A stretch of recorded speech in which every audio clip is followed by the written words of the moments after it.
The game director for Dragon Age The Veilgaurd was interviewed recently for Edge magazine, and this interview brought out some new details about this upcoming game, so I thought we'd just talk about some of the highlights of this interview.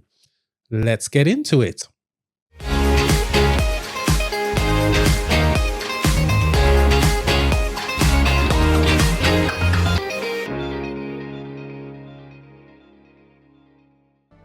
Hi everyone, it's Hubert Shorter here with another video from It's Gaming. Corinne Bush, the game director for Dragon Age The Veilgaurd, was interviewed recently for Edge magazine, the October issue, and in it she gave us some new details about the gameplay in this CRPG. Now, some of this information is brand new and it gives us more perspective in terms of what to expect. One thing that stood out for me was just how quickly you get into this game. She's quoted as saying, and actually I'll just quote right now, "No sooner have you finished character creation than Dragon Age The Veilgaurd thrusts you into a choice. As your protagonist Rook steps into focus on the doorstep of the seediest bar in town, you decide whether to threaten the owner for information or make a deal. Brawl or no, you'll walk out 5 minutes later with a lead, the location of a private investigator named Neve Gallus, who can help you track down Solus." As I'm sure you know, Solus is a big part of this game, so it's great to know that the action starts immediately. And by the way, that character creator, I mean, we've not seen any screenshots of it or any video, but it sounds to me like it could be as detailed and exciting as the character creator for Dragon's Dogma 2. What do you think? Comments below, please. Now, she expanded on some of the characters that will be joining you on this adventure. Again, quoting, "We do expect that players will have favorites they typically want to adventure with, but sometimes certain companions will be mandatory." That should remind you of Dragon Age, not only Dragon Age from before, but of course Mass Effect.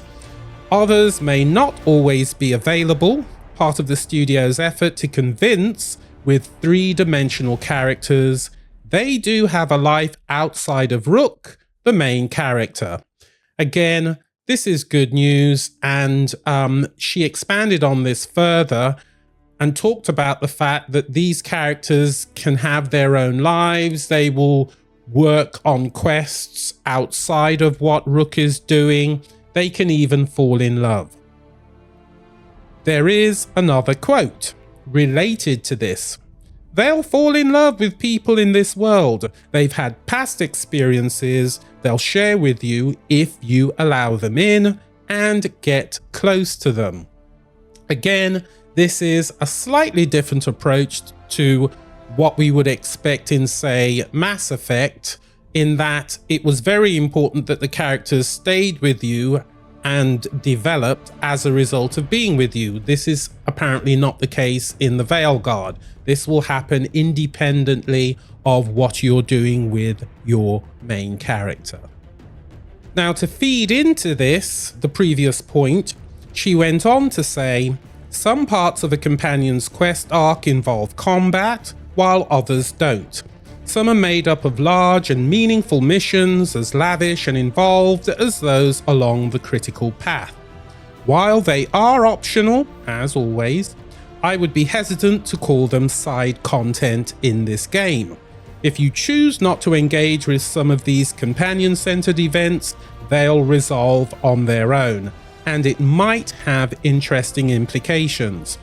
The big question there is, what is the implication if you as Rook don't do the quest, opposed to just leaving the character to get on with the quest by themselves?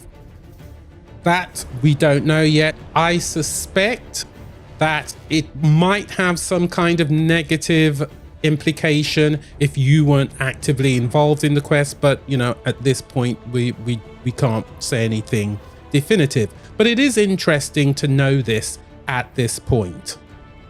Now, we've already talked about the fact that the Veilgaurd is not a traditional CRPG from the point of view that you've got the tactical camera anymore.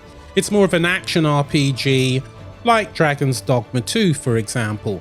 Now, some people, of course, are slightly miffed by all of this. And again, I go back to the fact that some people are coming off Baldur's Gate 3 and how successful that was, and looking forward to the same mechanic in something like the Veilgaurd. Always remember that BioWare had made the original Baldur's Gate, and so there was this desire to bring some of that game mechanic into this new franchise, which of course they did in the very first Dragon Age game, Dragon Age Origins. Now, Bush has been very clear about this, and again, quoting, "Gone is the overhead tactical camera, which for some players was a crucial point of connection between Dragon Age and Baldur's Gate games that came before, tapping into a lineage of thoughtful tabletop-inspired combat."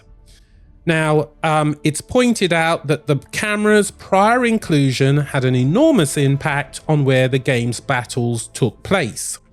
We actually had a mandate on Inquisition, which was "don't fight inside." Again, quoting, "The amount of extra work on getting that tactical camera to work in a lot of those internal environments, it was very challenging."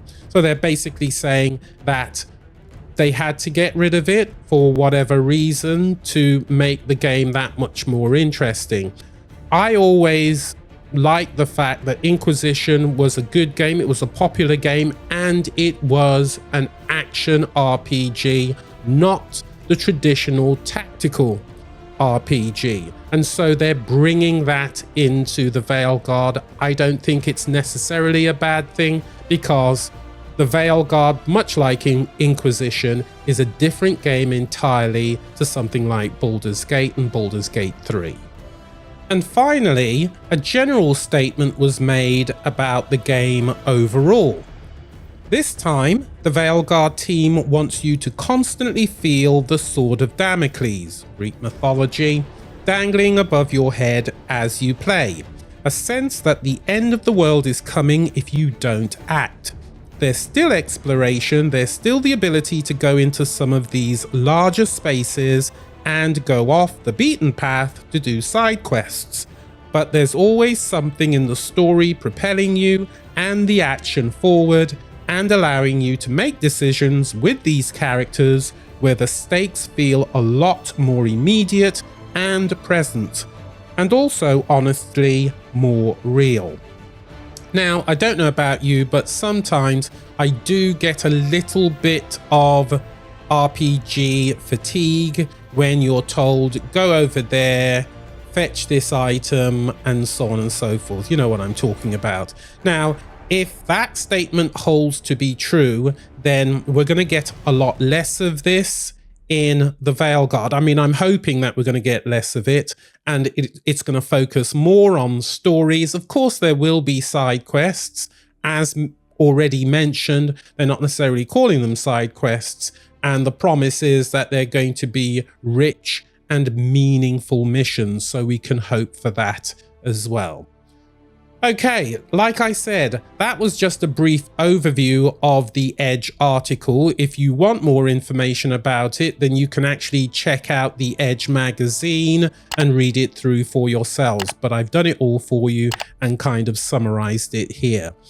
As always, if you have any comments, questions, or suggestions, just put them in the chat, and I will see you in the next one. Bye-bye.